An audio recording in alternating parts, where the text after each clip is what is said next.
ഈ ക്രൂശിന്റെ വചനം മനസ്സിലാക്കാൻ വേണ്ടി ആർക്ക് കഴിഞ്ഞില്ല? ജ്ഞാനികൾക്ക് കഴിഞ്ഞില്ല. ബലവാന്മാർക്ക് ക്രൂശിന്റെ വചനം ഭോഷത്വമായി തോന്നി. എന്നാൽ ക്രൂശിന്റെ വചനത്തിൽ അടങ്ങിയിരിക്കുന്ന നിത്യരക്ഷയെ മനസ്സിലാക്കാനായി ദൈവം തിരഞ്ഞെടുത്തത് മിടുക്കന്മാരെ അല്ലായിരുന്നു. ദൈവം തെരഞ്ഞെടുത്തത് ലോകപ്രകാരം ജ്ഞാനികളെ അല്ലായിരുന്നു, വിവേകികളെ അല്ലായിരുന്നു. ലോകപ്രകാരം ഭോഷത്വമായത്, വിവേകശൂന്യമായതിനെ അവരുടെ ഉള്ളിൽ ദൈവത്തിന്റെ പരിശുദ്ധാത്മാവ് വ്യാപരിച്ചപ്പോ അവര് പറഞ്ഞു, ഈ ക്രൂശിന്റെ വചനം ഞങ്ങൾക്കിത് ഭോഷത്വമല്ല, ഇത് ഞങ്ങൾക്ക് ദൈവശക്തിയാ. നമ്മുടെ കുടുംബത്തിലും അനേക വിദ്യാസമ്പന്നരിയ്ക്കുമ്പോ പലർക്കും സുവിശേഷ സത്യങ്ങൾ ഇന്നും മറഞ്ഞിരിക്കുന്ന അവസ്ഥയിൽ ജ്ഞാനികളെ ലജ്ജിപ്പിപ്പാൻ ദൈവം ഭോഷത്വമായത് തെരഞ്ഞെടുത്തു എന്ന് പറഞ്ഞാൽ, ഈ നിത്യജീവൻ ഓഹരിക്കാരാകുവാൻ, ജീവനുള്ള ദൈവത്തെ സത്യത്തിലും ആത്മാവിലും ആരാധിപ്പാൻ വേണ്ടി കുടുംബശ്രേഷ്ഠതയിൽ അല്ല തെരഞ്ഞെടുത്തത്, വിദ്യാഭ്യാസത്തിൽ അല്ല തെരഞ്ഞെടുത്തത്, മറ്റൊന്നിന്റെയും അടിസ്ഥാനത്തിൽ അല്ല തെരഞ്ഞെടുത്തത്.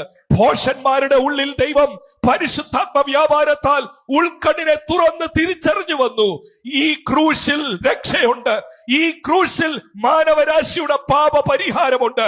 അതല്ലേ നമുക്ക് ലഭിച്ച ഏറ്റവും വലിയ മാന്യത, അതല്ലേ ഏറ്റവും വലിയ അത്ഭുതം എന്ന് പറയുന്നത്. അനേകർ ക്രൂശിന്റെ വചനം കേട്ടിട്ടും അവർക്കൊന്നും തോന്നിയില്ല.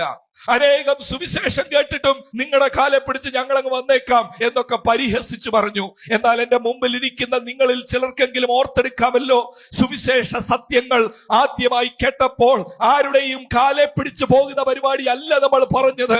ഈ യേശു എനിക്ക് വേണ്ടി മരിച്ചുവെങ്കിൽ, തന്നെത്താൻ ഏൽപ്പിച്ചു കൊടുത്തെങ്കിൽ, ഈ യേശുവിനെ എനിക്ക് സ്വന്തം രക്ഷിതാവായി സ്വീകരിക്കണം എന്ന് വിളിച്ചു പറഞ്ഞ് മനുഷ്യർ പരിഹസിച്ചപ്പോഴും, ലജ്ജാകരമായ അവസ്ഥ എന്ന് മനുഷ്യർ പറഞ്ഞപ്പോഴും, മുഴുകൽ സ്നാനം സ്വീകരിച്ച് കൊട്ടാനും പാടാനും പോയെന്ന് പറഞ്ഞപ്പോൾ ഇതൊന്നും വകവെക്കാതെ ആത്മനിറവിൽ ദൈവത്തെ സ്തുതിപ്പാനായി കൃപ ലഭിച്ചവർ ഇവർ ജ്ഞാനികളല്ലായിരുന്നു, ഇവർ ഭോഷന്മാരായിരുന്നു.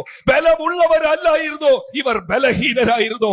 നമ്മളിൽ ചിലരെ ബലഹീനരാക്കി ദൈവം മാറ്റിയത് മറ്റൊന്നിലും ആശ്രയിക്കാതെ ഈ സുവിശേഷത്തിലും ദൈവശക്തിയിലും നിത്യജീവനിലും മാത്രം ഉറയ്ക്കാനാ, ജ്ഞാനികളെ ലജ്ജിപ്പിപ്പാനാണ് ഭോഷത്വമായ നമ്മളെ ദൈവം തെരഞ്ഞെടുത്തത്.